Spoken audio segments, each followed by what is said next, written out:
अस्सलाम वालेकुम। उम्मीद है दोस्तों आप सब खैरियत से होंगे। आज हम मौजूद हैं आर्मी म्यूज़ियम में। हम आपको सारी तफसीली चीज़ें दिखाएंगे यहाँ पर क्या क्या चीज़ें मौजूद हैं। दोस्तों ये बहुत पुराना एक खड़ा हुआ टैंक है। किसी दौर में ये बिल्कुल ठीक होगा और इससे काफ़ी हद तक काम लिया गया होगा, मगर अब ये ठीक नहीं है, ख़राब होने की वजह से यहाँ पर खड़ा हुआ है। हम दिखाते हैं आपको।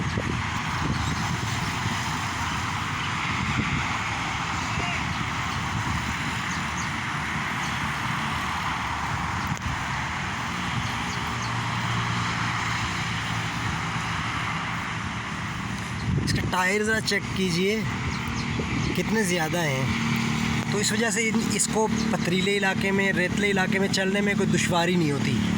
दूसरा इसका चैन है मज़बूत, इसकी वजह से इसको किसी किस्म की कोई दिक्कत नहीं होती चलने में।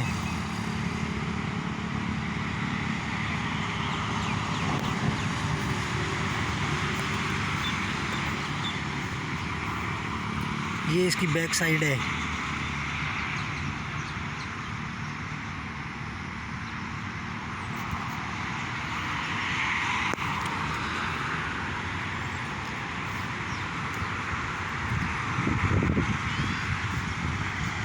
ये ऊपर वाला हिस्सा है इसका।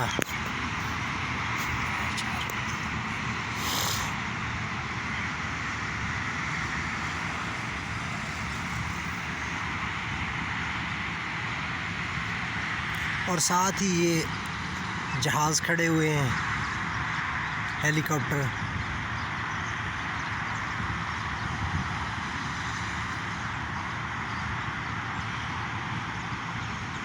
ये भी हम आपको करीब से दिखाते हैं।